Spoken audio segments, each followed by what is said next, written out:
Come back today and I'm in Skelmorlie and I'm going to take you through to a wee hidden gem, and it's Skelmorlie's secret bunker. Here folks, we're going to go in a wee minute. So this secret bunker is a restored Cold War underground monitoring post. It was built in 1965 to track nuclear explosions and radioactive fallout. So we're going to begin in a wee minute. So it's a part of a 1865 Post UK network. It was manned by the Royal Observation Corps until 1991 and restored in 2004 to its original operational state. So we're going to get in here in a wee second folks. So the purpose of it was designed to monitor nuclear attack effects, flash, blast and fallout, recording data using instruments like a ground zero indicator and bomb power indicator. So it's 100 feet deep where it is, so that's where we'll be going. So come with me folks.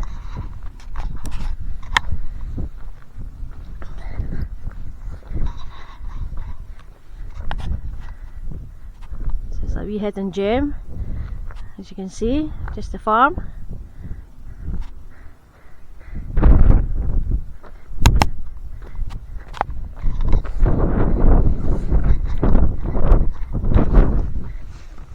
Go, Royal Observation Corps. I'm saying corpse. So, if you come here, folks, you need to get an appointment. You can't just walk in. So there you go. So let's go inside. So you're looking after the place then? Yes, I'm the museum curator. Right. Okay. We've been open for how many years? I think we've been open. Well, when I was reading up about it, it said 1991. 1991, the post closed down. Right, okay. So I took over the lease of this place in 2003. 2003, and okay. we opened up under the Ayrshire Doors Open Day programme in September 2004. So we've been open to the public for the last 22 years. 22 years? 22 years. Wow. And is a lot of people coming to see it? About thousands of people over Thousands? from all over the world. From all over? Yeah. I know, when I was looking up about it, do you know I pass here all the time and I never knew. Don't worry, It's a wee hidden gem. You're not alone. You're not alone. So There's various videos on YouTube as well. I seen a couple right enough, I seen a few. And it's 100 feet deep? Is that 15. 15? Right. 1.5, yes. 1.5, right, okay, I don't know where I've seen 100 feet because I'm going, that's some stairs. who dug that? See, it's always best to ask the people who know better than me.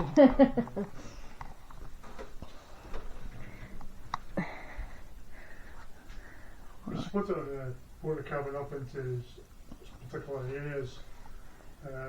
Down the far end we've got some World War II aircraft models in the display cabinet. We use that for aircraft recognition competitions. Okay. Then we've got memorabilia for the Royal Observer Corps. The association, excuse me, the association still exists, and it still has an annual conference down in Buxton. Okay. So in fact, that will be 40 years this year that the association's been going. Moving further down towards me, we've got some World War II stuff on the display boards. Yep, and I see. Down here, it's group control down in Prestwick, which no longer exists. It's now a car park. Down here, we've got monitoring post equipment itself. Moving over there, we've got the National Attack Warning System. Moving to this one here, we've got radio equipment. And moving down there, we've got some obsolete equipment, some various bits and pieces in the display cabinets. So that's the way we've kind of laid it out. We've changed the whole format this year, so it's very much hands-on. So you actually get to actually press buttons and do things. Oh, good, good. Rather than with all the stuff stuck in a case. So is this the only nuclear one here? Or is there more in this more. area? Yeah. Is there? Yeah. Whereabouts do you come from? I'm originally from this area, so. Well, come and have a look at this flat then. Right, okay. See if we've seen one of these black dots. Uh-huh. It's one of these out there. Oh, is it? So they're all over the place. Oh, I didn't know that.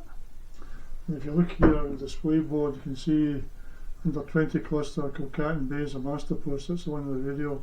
Tinnaburra, Gurk, Skelmorlie. Group controls down in Prestwick. So, Alright. and that's just 25 group. Okay. So it covers from Arica out to Islay and down to the Solway coast. Alright. And then there's all the associated groups. But we are the only one in 25 group air that's actually been restored. This is the only restored monitoring post. Is it the only restored And one? I've got a leaflet, a free leaflet if you want to take it away with you. Just on there. Okay. If you're interested in history, if you take the blue one, Yep. it lists all the museums in North Ayrshire. Okay. Oh, that's great. See, I didn't know that. I've only seen a couple, but she's seen that. There's loads around in there. Yeah. And you're Up saying in- all the black dots? Up until September 1991, there was over 800 monitoring posts all over the UK, staffed by part-time volunteers, the same as I was, and including Northern Ireland and Isle of Man, Channel Islands and so on. So a whole extensive coverage of these underground monitoring posts, Okay. which were built basically to monitor and record the effects of a nuclear strike in the UK. Cold War ended, Russia became our friends and pals, bought football clubs, big fancy yachts and all the rest of it, big houses in Mayfair, and so there was no perceived threat from Russia, so it was all decommissioned. And that Do you was think it. we'll ever have? Well, We don't want to say. things have changed a wee bit, have they not? Yes, yes. As far as Russia is concerned, Yeah. Well, we're on in here. yeah. You might have seen this one on the TV. Okay. This was the one that was sitting on the edge of a cliff and coastal erosion down in England. Right. It was on the TV news over a couple of months ago, and the whole thing just basically toppled over. Just collapse. So that is the size of the actual monitoring post that's actually out there. Right, okay. So it's only designed basically for 3 people. That's another one that's in Broxburn. It was built on a bing, and the bing is all basically all eroded and all the rest of it. And you can see the access shaft there, ventilation shaft there, some pipes for instruments, but that's the size. So they're all built to exactly the same size. Okay. Roughly about 15 foot, 7.5 foot, and from the very top down a vertical steel ladder is 15 foot. So there's only a few people that can work in it? 3 people. Just 3 people? Yep. Wow. That's it. So did you work for the Royal? Yeah, I was a member of it, yeah. Oh, okay, okay. Yeah, I joined in 1983. 1983. Wow. So this is good, like retirement, as they say. Yeah? You're keeping your history. My wife refers to this as my man cave. Your man cave. Well, do you know what? It is like a wee man cave. But it's a good man cave. Keeps me busy on a Sunday afternoon. Oh, definitely. So this is the phones they would have used then? Yeah, well, no, not really. It's a linesman's telephone, but what we've done is we've connected it up to a national attack warning system. So we've got that live. It's not the actual phone itself. The ones there, the exchanges there, that's all for playing with. Uh-huh. So when we get kids up, they can actually lift up the phone and dial the exchange and dial through to other people. Have you ever seen the video? Kids don't even know what it is. No, maybe I don't know what they are. I've actually experienced it myself. They just know how to swipe now. I was up in Moons Bay once, I had some stuff up there. And I lifted up the handset and I pointed it towards this 5-year-old. And he just looked at me. What is this thing? What do I do with this? What do I do with this? I was away, I seen the aviation planes as well, all the planes in Poland. See all the warplane planes and stuff. It was fascinating. So it was all the different types of planes that were there. So a place I thought was going to flying into Krakow and then going from there out to Auschwitz. Don't know. I'm kind of, Yeah, I really want to, I've seen and read so much about it. I know, but it's that different. See, like I've been watching the films, but see when you go there and just see it up front, that is so different. It's just it's like it's a shame it's history, but it's history now, isn't it? But the planes were just out of this world. The amount of planes I seen, all the warplanes. There's a new Cold War aircraft exhibition being held down in Dumfries. Dumfries have got an aviation museum. They are built on the site of the old Dumfries airfield. Okay. And the site is massive. It's got gliders, it's got Cold War aircraft, it's got jets, it's got everything on there. Okay. Well worth a visit if you're ever down in the borders. Yep, definitely. It closed for the winter, so they're really only open during the summer months. So this is a carrier receiver old style. Yeah. Attack warning red. So You get a chance to play that in a minute. Once I find out if there's other couple are coming.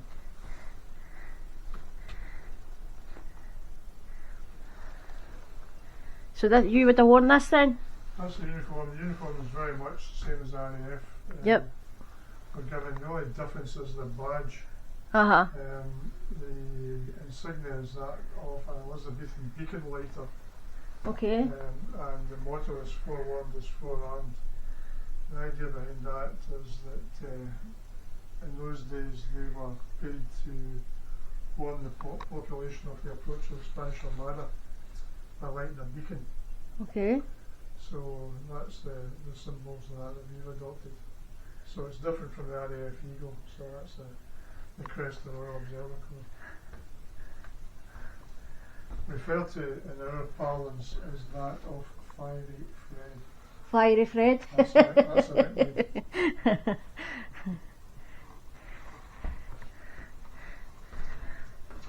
I'll just go get my mobile phone, I'll find out, I'll get a telephone number for that other couple. Yes, that's okay. And see if You see the gas mask. Oh.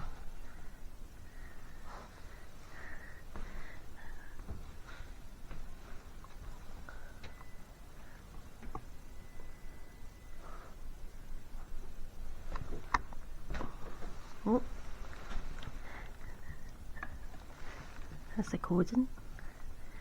I like to get a wee shot of this actually.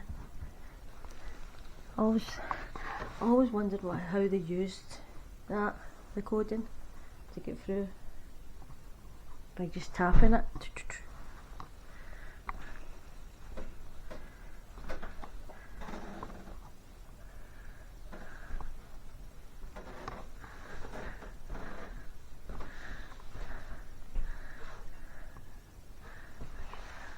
Get that, folks, just to turn that round to get it going.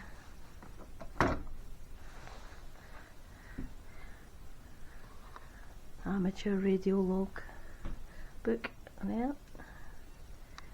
This is all the stuff that we carry, all the cases.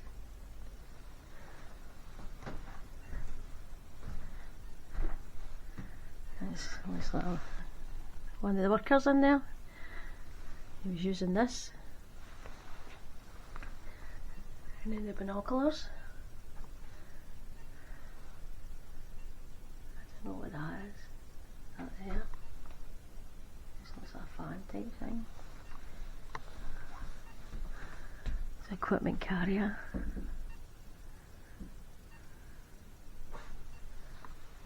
So only 3 people would be working in here.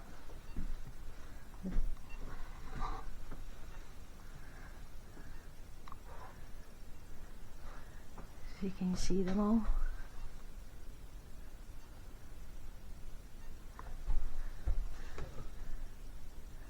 Everybody that worked there. Worked here, sorry. Don't know what that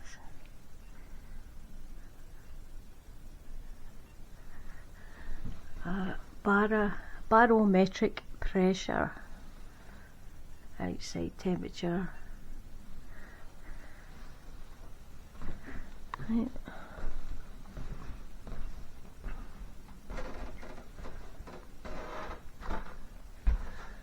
So that's saying here, that's a 10 line magneto switchboard. So this is your switchboard. Wow, can you imagine using them now, folks?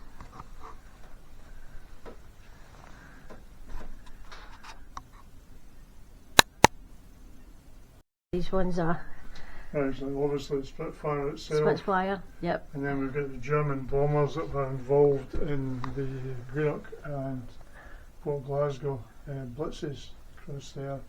Messerschmitt 109, another Spitfire.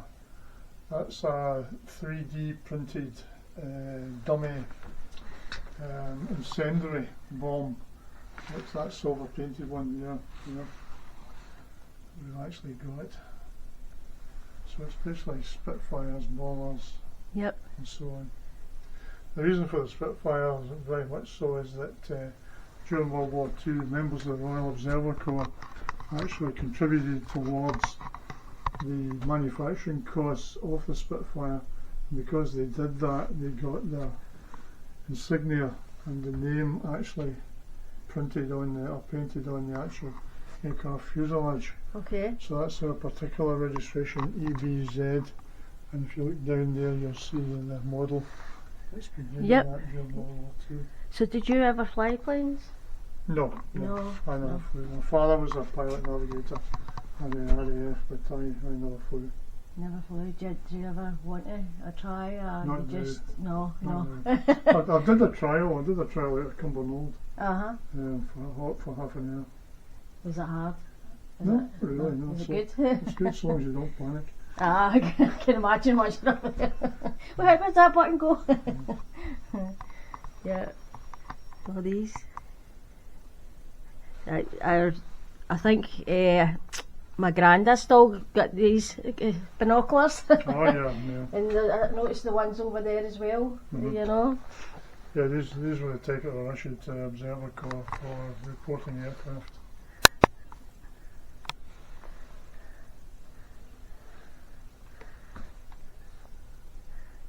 And who's this man here? Rudolf Hess, Deputy Führer. He was the one that flew across from Germany, across the North Sea, came into Scotland and parachuted out at Eaglesham. Okay. So there's a whole story about him. Various books have been written about why he came across to Great Britain. Right, okay. So did you stay here? No, he came through. Just came through? He came through early parts of what he actually flew out over West Kilbride. And the aircraft, that's the type of aircraft he was in. It was a two-seater, but it was only himself. That one? So he came out over West Kilbride, circled over the Clyde, came back in again, and parachuted out at Eaglesham. And that's where the plane crashed. He was looking to meet the Duke of Hamilton. Okay. And my gran used to tell me stories about when the Germans come over. She actually said she had to work for them in a pub. Oh, right. And she was telling me things like that, and it's fascinating, you know, to think, obviously, the way things went back then days, but she was actually had to work for them when they come over here. And they had to put the lights out at night so that nobody would get bombed. That's right. You know, she was telling me. I still remember so much parts, but it's always good to hear history, you know, because you don't get, you know, much now. The reason for the ship model was because during the D-Day landings on the 6th of June 1944, there was concern that the gun crews on board these merchant ships, as part of the invasion fleet, would actually shoot at British and American aircraft. So what they did, they put a call out for members of the Royal Observer Corps to actually volunteer to go on those ships to act as aircraft for aircraft recognition. And they would say to the gun crew, yes, you can fire at that plane, no, don't fire at that plane, it's a friendly. So they were able to determine as to what was friendly and what was enemy. That was one of the radios that was used on board the aircraft, on board the ship itself to receive messages. What's the name of that one? What's an R109 from memory? Radio, it's a receive only. It doesn't work, it's just there as a static. So was that built on 1944? Yes, that was on one of the Defence Fleet Corps merchant ships. the pictures of this particular aircraft, particular ship, is actually, that ship still exists. It's actually berthed in San Francisco. Okay. It's one of the few remaining Liberty ships that were used during the D-Day landings. And the chap in the T-shirt with the rather mohawk haircut, the reason for him was because he was one of the gun crew on board the ship, and they'd heard about the paratroopers and that going into the Normandy beaches or Normandy landings. The first ones in that had this haircut, presumably to frighten the Germans. Oh. So they decided they would do the same thing, so they all got their haircut that way. Is that what brought on the skinheads?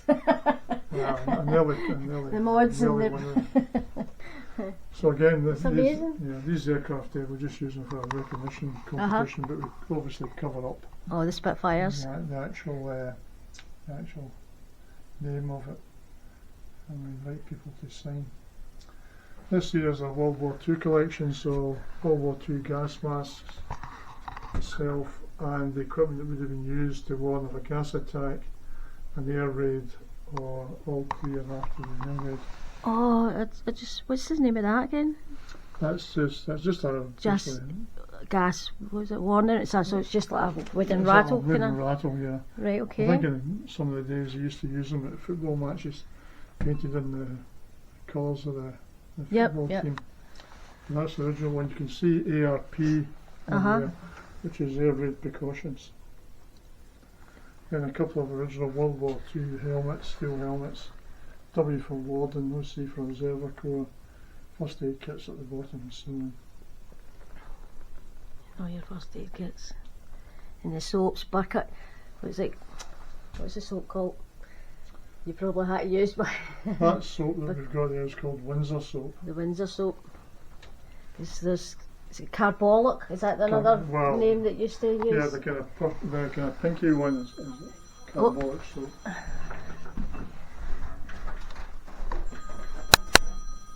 Quite how you're going to manage this, because you'll need some hands. Okay, so this is the National Attack Warning System. Okay. So prior to getting text messages through now, this is what it was up until very early 1990s. And this equipment here was operated by the police. It was the police's responsibility to warn the public of an incoming nuclear attack. And how this was done was through this control panel here. So the likes at Fylingdales in Yorkshire, the radars down there would pick up an incoming missile attack. They would then send a spoken message from these microphones to these telephones, and the message would be National Attack Warning Red. Okay. The police would then warn everyone who was equipped with one of these, which is a carrier receiver, and this is the peacetime tick, so nothing's happening. But when the police activate the system, there's a warning comes through that speaker there. Okay. And then, can you remember how they warned the public in those days? What's it there? Siren. Yep, the siren. Siren. So this carrier receiver here, one of these would be in every ROC monitoring post throughout the country, every police station. What they might have in the police station is this one down here, which is more or less the desktop one. Yep. Rather than these, which are designed to be used in dampish areas. They're all sealed and all the rest of it. And then operate the actual siren itself. So we're going to have a shot at it. Yep. Right. So is that why that's red? Because that's the warning one? Or is that just red because it's red? It's just red because it's red. Right, that okay. there black one is basically for the group control. So there's an ROC group control in Prestwick tied into where this carrier receiver was. So this would be, one of these would be in the operations room up in Greenock Police Station. Right, okay. And one would be in the basement of the police station to act as a spare, or if they had to evacuate down to the basement because of radiation, they'd have one down there. Okay. Okay. Excuse me. So, Can you put that there?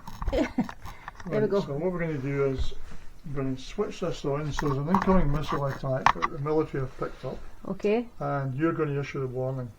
So turn the key, just 90 degrees. That's it. Lights come on. Press the red switch. The alarms come up there. Pick up the telephone, stick it to your ear, and see National Attack Warning Red. You hear that coming through? Yep. Okay. Nice and clear. That's fine. So you've got the message, so you can now put the phone down. Okay. So it's me get my warning. So you get the warning. So what you now need to do is you now need to warn everyone that's equipped with this carrier receiver. So that's all the police stations, fire stations, ambulance stations, Royal Observer Corps stations. So what you do is you push that button down and let it go. Alright. It says speak now. You pick up this phone, press that wee plastic button on it and just hold it in, hold the plastic button in and say attack warning red. Attack warning red. Try again. Attack warning red. Right up to your lips. Attack warning red. That's it coming through now. Oh. So you've passed the message attack warning red to everyone that's equipped with this kit. Okay. And then put it back down again. Put it back down again. Oh, so then that goes through to everybody, and then for the public it's siren. It's like Within the area covered by Greenock, okay. Greenock warning district, everyone's been advised. Now the next thing is if I put this on here. At the first stroke, it will be 1, 27 and 50 seconds. At the first stroke, it will be 1, 28. So is that just? That's the speaking clock. Oh, so I thought it was like a warning or No, something. no, that's the speaking clock. It will be 1, 28 Oh, and 10. so that's a speaking clock there. That's the speaking clock coming through there. Oh, Now that's the reason amazing. for the X and Y pass, Uh-huh. for the diesel duplicated pass, is because when they designed the system, Uh-huh. rather than put all new cabling and circuitry all in there, they decided to use the speaking clock circuits because it was nationwide. So when the attack warning goes out, it captures the speaking clock, Okay, and so they they use that to actually use the speaking clock system to actually give the message, okay. and that demonstrates that. So what is that? I know it's like a meter type thing, isn't it? So It's just showing you the fact that the X and Y path are both active. okay, So okay. it's continually, the system is continually on. Okay, now what you want to do now is you want to warn the public. So if you turn the key 90 degrees, and this time if you push the button up and let it go. It's a different tone for the last one, isn't it? Mm-hmm.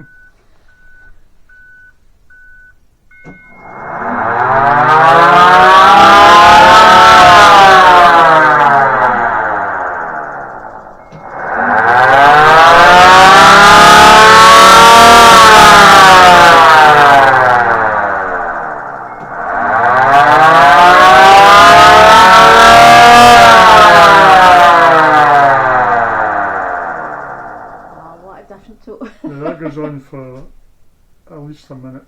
Right, So okay. that's, I've just cancelled it there, just to switch it off. Now that's only a baby one. Uh-huh.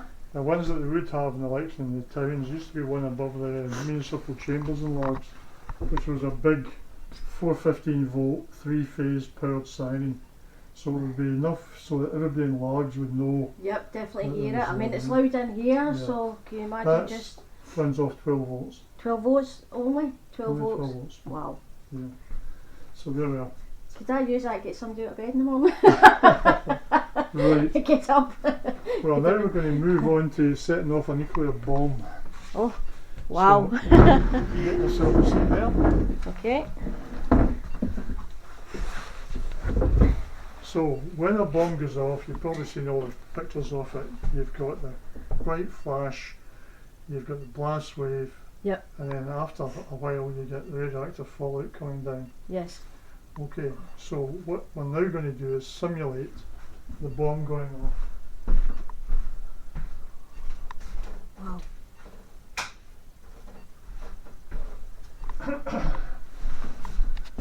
So if you turn the key, push the wheel lever at the top, down, and press the red button. So this is me setting off a nuclear. This is you setting bomb. up. This is you setting up a bomb. See how easy it is. That's frightening, isn't it? Here goes, folks. Oh.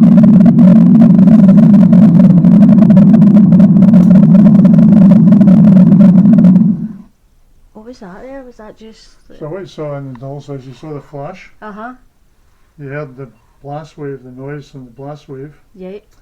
and the instrument that we use at the post for measuring the pressure is this thing here. It's called a bomb power indicator.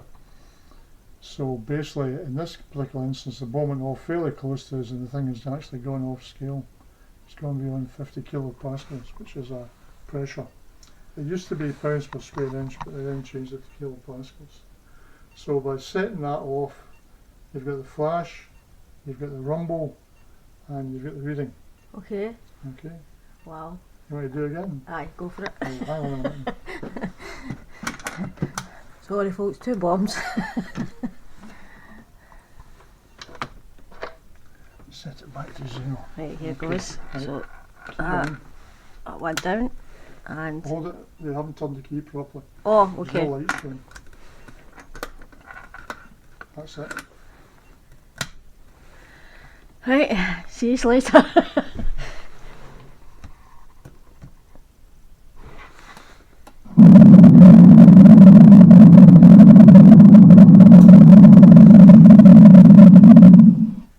And that's it, just touch a button.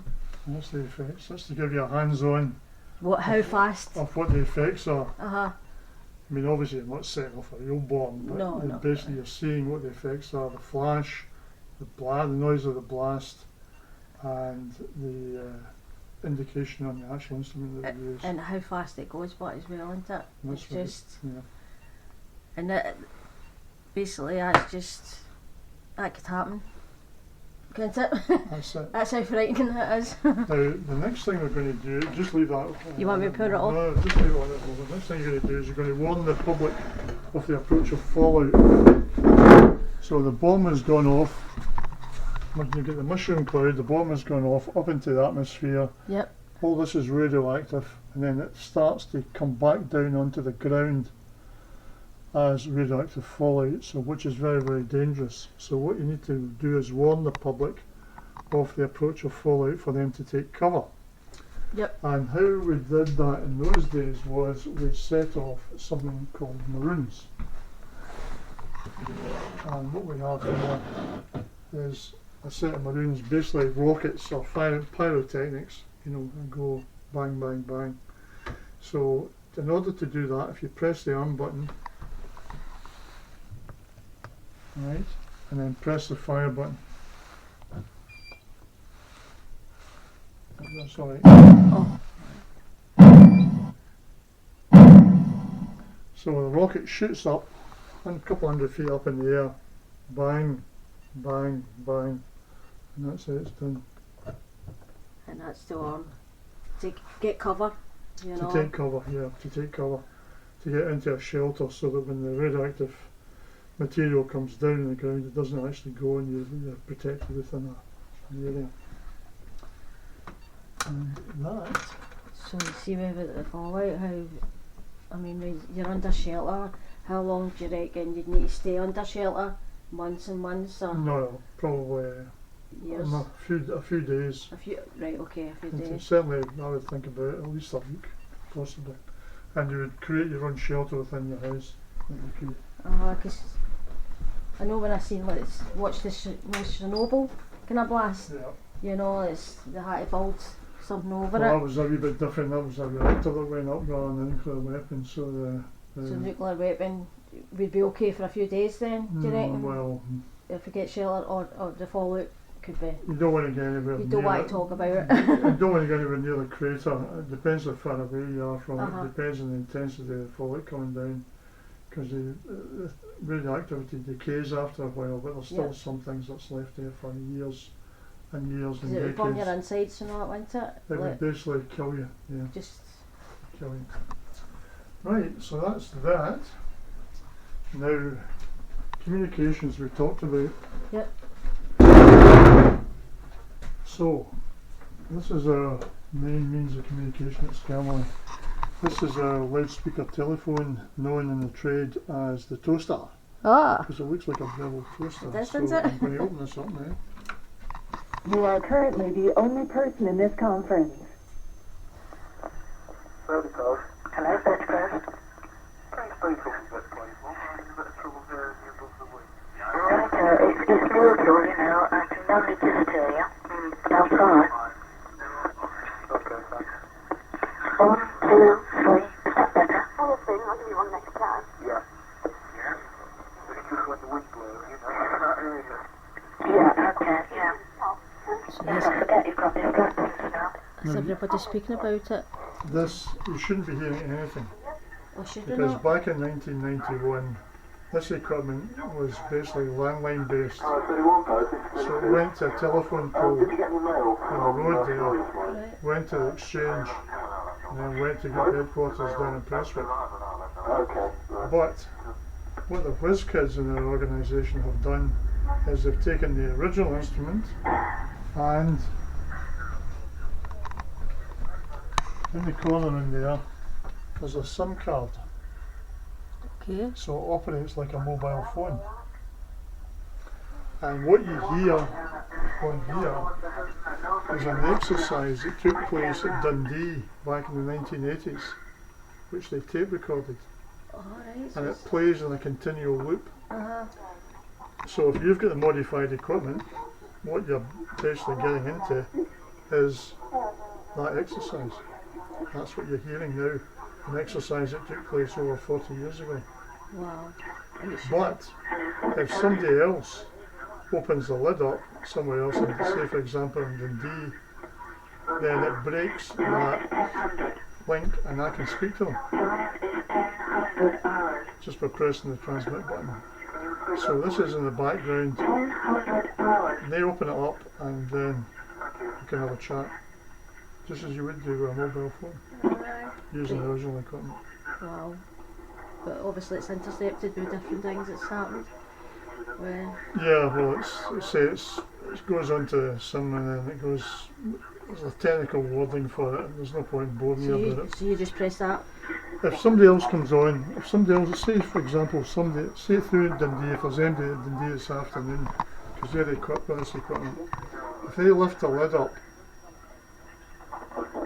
the exercise goes completely off. And then what I can do is I can speak to them Uh-huh. from here, Oh, and they can speak back to me. right. That's pretty good enough. And that's what it's doing now. Just by a mobile SIM card you would buy out for, I think it's 3 we're with actually in here. It's just British Telecom. But this is British Telecom equipment, yeah. Oh, So that's that. for a wee toaster. Now, there was one post that was equipped with a radio. The post that was equipped with a radio for us here at Skelmorlie was across in Kilcatton Bay. So they had some extra bits of kit.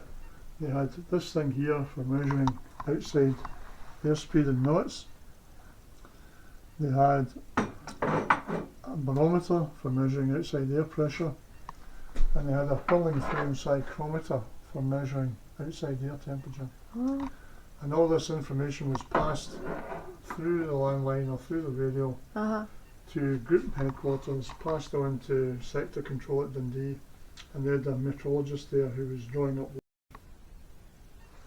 And this is your binoculars. Yeah, so Look how long they are. Yeah. Yeah.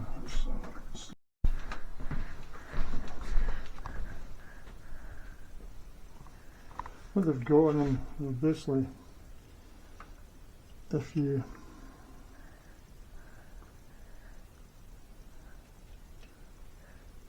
My granda had them. It's actually, my mum still got them. With the brown wee case. It's got filters built into them, that's your filter operation there. So if you're looking through them, Okay. Wow, you can see, right? So clear. See the houses across the water? you're looking straight across the Rossi. Yep. You can see the houses so clear. Actually, there's something in the water there. And if you change this, you'll see, if you just hold it up to your eye, I'll just move it around for you. What? Oh, aye. You can see filters. If it's a really bright day, you can actually dull it a wee bit for your eyes.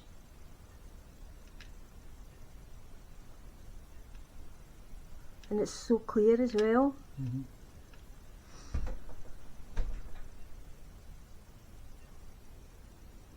They're brilliant, them ones, aren't they? Now the way you can tell the military ones is the crow's foot on there. It looks like an arrowhead, Yep. and that's the military symbol. So they're Barn Stroud, a Scottish manufacturer. So what year were they made? They've been made in the 40s, I The think. 40s. Again, They're you heavy, see- aren't they? yeah, they're heavy. And again, you see the arrowhead there, the crow's foot, Yep. showing you the military binoculars. And I actually seen right over there, all the houses. That's brilliant. Now the last thing before we go down inside the post, if you want to go down, do you want to go down inside it? Yep, definitely. Right, okay. So, how do you know how much radiation you've got? No. The answer to that is you have one of these. And this is a dosimeter. And how it works is there's a calibrated scale inside the eyepiece in here. And as the radiation passes through this metal casing, so does the scale on, or the hairline on the scale move up, showing you how much radiation you've got. So if you hold that up to your eye and look up at the light, you'll see a hairline running through a scale, Yep, yep, and it should be about 50. yep. It's about 50 Ronchens. So that's, So I mean, I've set it for you. You can set these. You can also bring them back to zero again using this thing here. So this is basically demonstrate. So that tells you how much you would get in a day, and you keep a record of it. so that's where you're going down into the bunker. Yeah, the three people who are inside the monitoring post, Okay. each of them would have a dosimeter on them. So there'd be three people down there. They'd each have their own personal dosimeter, so they could keep a check on how much radiation each of them had been receiving. So if they had to go upstairs and out to go and do a task, then they would pick somebody who had the lowest reading to do it. Oh, right, okay. So you can see there, chap there pressed up in the ROC uniform. You can see the loudspeaker telephone there, and he's obviously taking some readings. Now we've talked about fallout, we've talked about the blast. Yep. On there. The last bit of kit, well, there's two bits of kit. This is the radiation equipment here. So this is calibrated from 0 to 300 centigrades per hour. That's the radiation unit. It's battery operated, and you can see it's reading nothing at the moment. Yep. I would expect it to show nothing. So this is for measuring the radiation level. The other thing is this thing here. This is the ground zero indicator, and it's like a pinhole camera. There's a pinhole on the casing in each of the cardinal points of the compass, north, south, east, west. If you remember from your school days, physics, light travels in a straight line. Yep. So light from the weapon explosion would go through the relevant pinhole, and what it would do is it would print an image of a fireball on the light sensitive paper. And there's nothing there, but on this one this cassette. This is the East cassette. You can see this big spot Yep. printed on there. So this is light clear paper behind it, but it's sensitive to light. So if you put light on it, it turns black. So it starts off. This is a test paper, by the way. This so it starts off white coloured, and then you get the spot. From that, you can work out the elevation in degrees. There's 360 degrees in a circle, Uh-huh. so you can work out the elevation. You can work out, work out the bearing line. You can work out the elevation. You can do a calculation on the spot size, and what that then does, it then shows you where the weapon has exploded. Okay. So in this particular exercise that took place back in 1991, the bearing line from Skelmorlie ran up that way. The one from Gourock ran down that way. The one from Bridge of Weir ran over that way. So where the lines intersect, cross over. So these are 3 monitoring posts. So where the bearing lines, because they're physically separated from each other, where the lines, the bearing line runs over, it triangulates at that spot in the earth's surface is where the weapon is detonated. Okay. It's as simple as that. Wow. And that's just telling you the radiation. It's telling you personal radiation, how much radiation you've got. That tells you how much radiation there is outside. Yep. So there's no radiation down there anymore? No, there never was. Oh, there never was. Because It there was never just... was any weapon explosion in the area. Right, okay. It's amazing, but isn't it? I can just tell you. Mhm. Just a wee... And what this does is it basically resets it. So you stick it in the top there, it's battery operated. Stick at the top. Well, yeah, you can stick it in the top. But I'm just going to leave that as it is because it's that. But if I was to bring it, I could bring it back to 0. I could just push it down, move this knob here, and that would bring it back to 0. Okay. It's fascinating, but isn't it? Okay, Never let's knew go all and have this. a look at Yep. the post. I'll just leave it. Aye.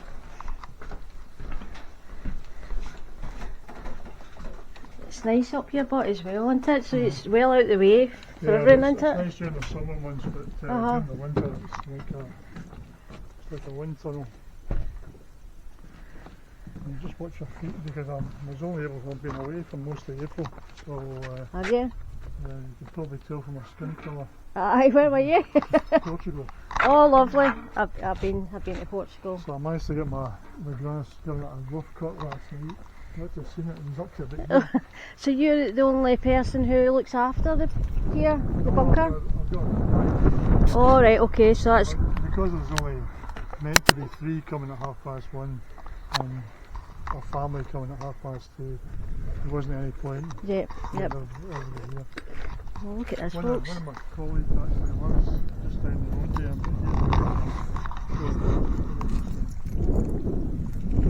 The bunker's hidden right down here. Bunker's down here. So this is the access shaft, that's the vent shaft, so that's the size of it. Wow.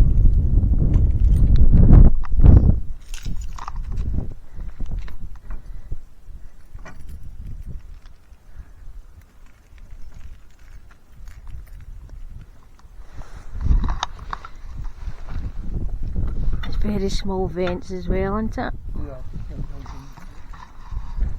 We're going to go down the bunker.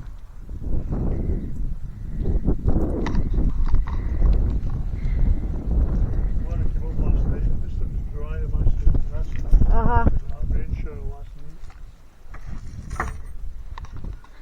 What's this here? That is for the bumper indicator, that's for the pressure meter. The meter's down below. So you remember pressing the button, Yep. there was a flash and all the rest of it. So the blast wave passing over the top of the monitoring post, some of that pressurised air goes down that small pipe and it actually gives you a reading down below. Oh, okay. And the big one is for the radiation detector. It Yep. gets pushed up from down below so you can measure the radiation without physically having to go outside and do it. Look at the view, it's beautiful, isn't it? Really nice nice on a summer's day. A couple of days ago this place was been absolutely fantastic. That's a good now. I think the temperature's in about 10 degrees, 10 and 12 degrees.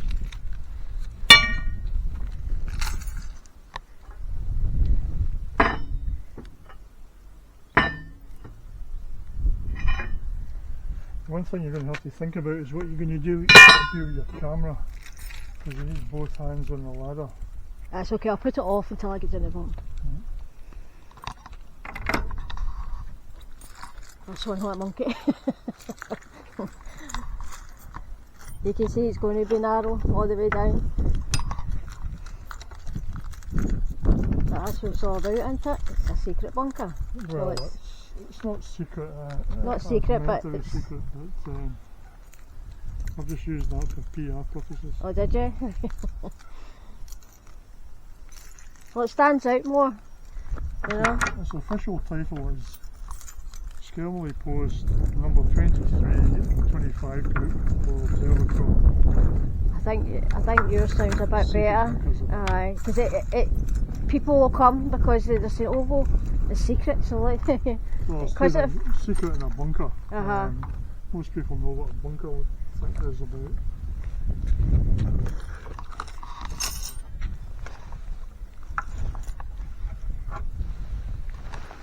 Tie my lace. Right, put it back on once we get down there. So what we've got basically is two rooms. The small room to the side there is basically the toilet, which is just comprised of a bucket. That's all it is. Okay. And this is the main room. This is what is referred to as the monitoring room. So a crew of 3, 2 people can either sleep or rest, 1 person in duty all the time. There's a bomb power indicator in there with a pipe running up to the surface. Yep. Telephone is not part of ROC equipment. This was put in so I can phone up to the cabin and they can phone down to me. So we've got telephone contact. Attack warning system here, which you've demonstrated. So the attack warning would come through that speaker. Yep. The radiation instrument would sit in a slot. It would then be cabled up to the detector head, and that would be pushed right up the top, right up through here into a grey plastic dome cover which sits inside the main cabin itself. So it means you can sit down here at the table and measure the radiation level outside the monitoring post without physically having to go up. Let's get our way back up. The ground zero indicator sits on the mushroom mounting outside, obviously, on the access shaft. So number 3 observer's job was to go up the ladder, take off the casing, take out the exposed cassettes after the bomb power indicator indicated, put a fresh supply in, come back down again, hand them over, and they would work out the bearing line, they would work out the elevation, and they would work out the spot size. And the loudspeaker telephone would be down here, and that would be passed down to group headquarters for the team down here to actually work out where the weapon would detonate. That's the telephone line that ran out the monitoring post. You can see it up in the corner there with the grey the grey cable.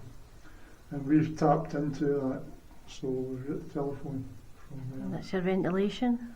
Ventilation shaft there, there's one there, there's one in the toilet compartment, there's one at the top of the access shaft.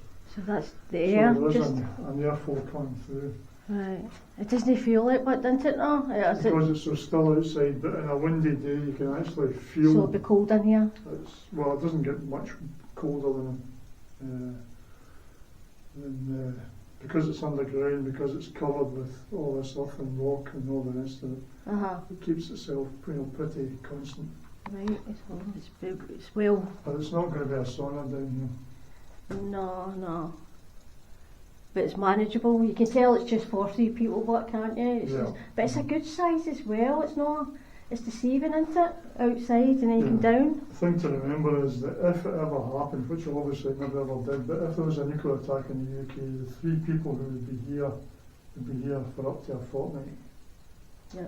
Because there would be enough water enough rations to last 3 people for probably about 2 weeks. Yep. That's how it would be done. So they'll be okay. Bit of rest days. Well, there's no way of phoning home, No. contact with families, No. because there's no, and this is before mobile phones, Yep. so they couldn't telephone because the equipment we've got is purely just for post-to-post communication and group communication. It's not for home use. It could never be used for home use. So what happens if the light goes out, the electricity?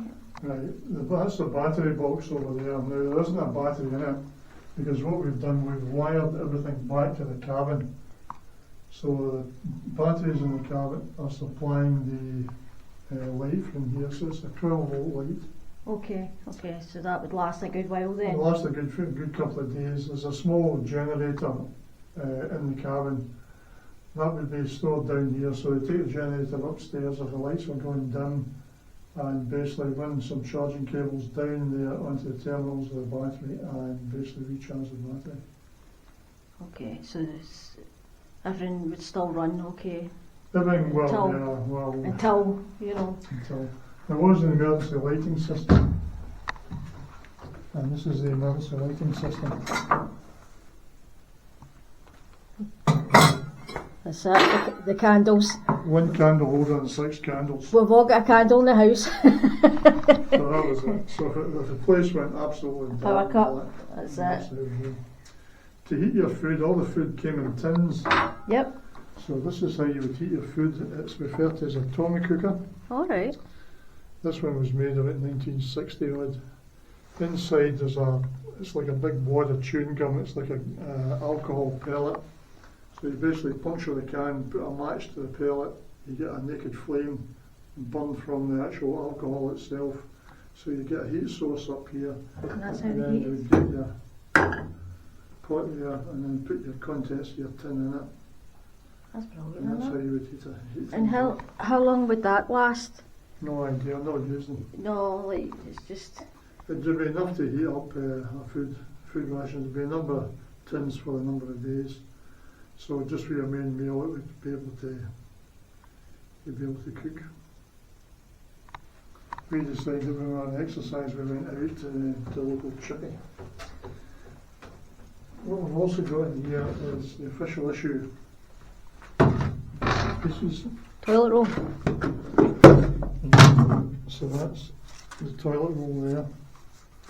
And you'll notice that every sheet is stamped government property. Yep. And aye. What do they call that? Can I make it's no It's fabric type? You would probably, I don't know if it's still available. It used to be called ISO, Right.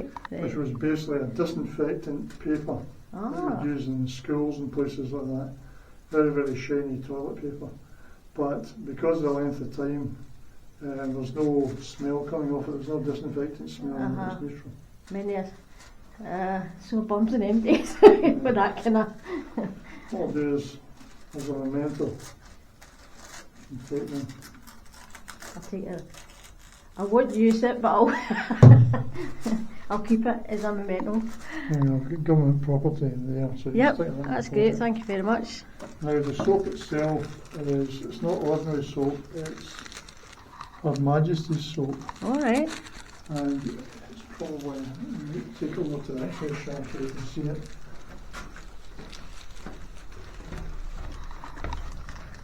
If you Yep, I look see the closely on it, ER. you can see the ER on Yep. there. See the design on it. So this is a Windsor soap. So would that have any smell, or is it just basic, plain? Because the carbolic type, you just don't get any smell. Because I can't imagine it'd be something. That's actually alright. Sorry, yeah. Aye. That's And pleasant it's enough. still. Aye. That would be a minimum of 40 years old. And it's still. And it's still If you run out of soap, come down the bunker. I saw somebody selling a cake on eBay about 6 months ago. Did He you? wanted £2.5 for it. Oh wow. So that's basically all we've got down here. I know, that's brilliant. It's always good to have a look. And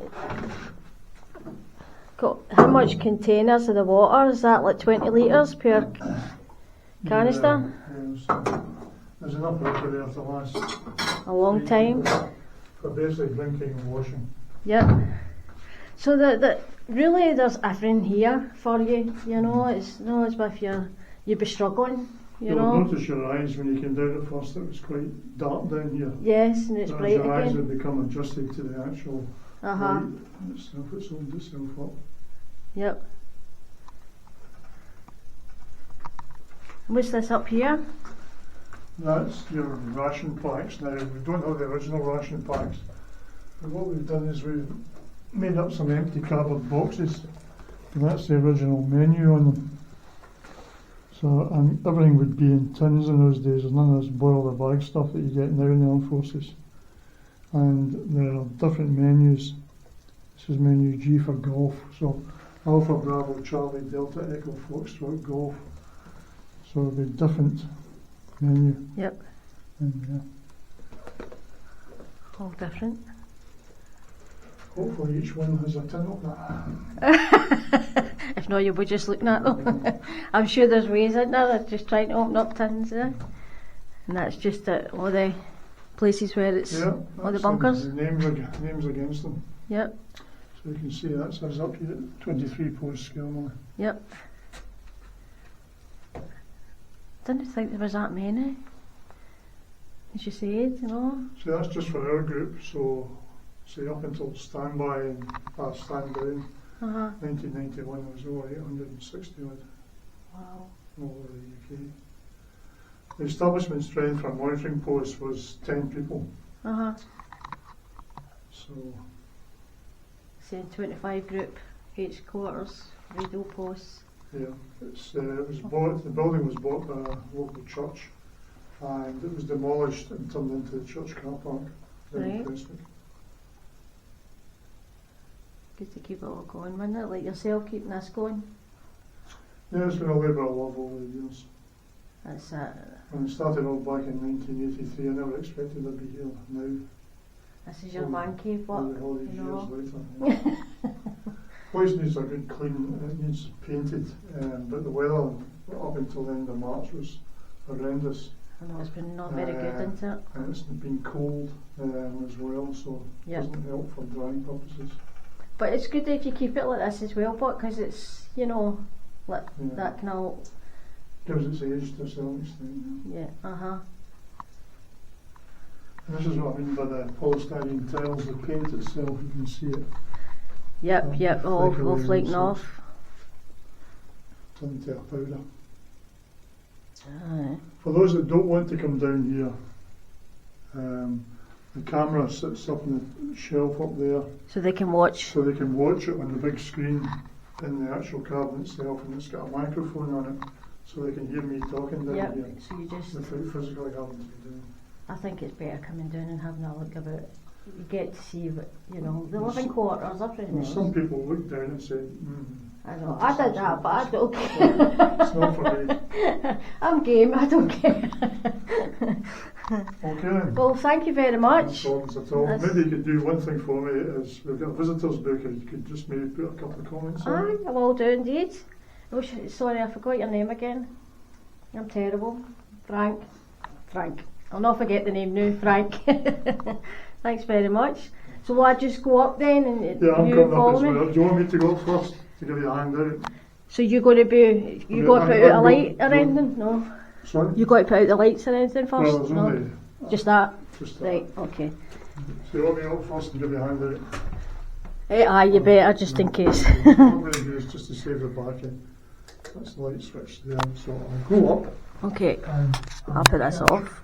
mast, and the mast and the aerial fit onto that bracket behind you on the ventilation shaft. Okay. That's where it goes. That's just in the storage positions. Wow.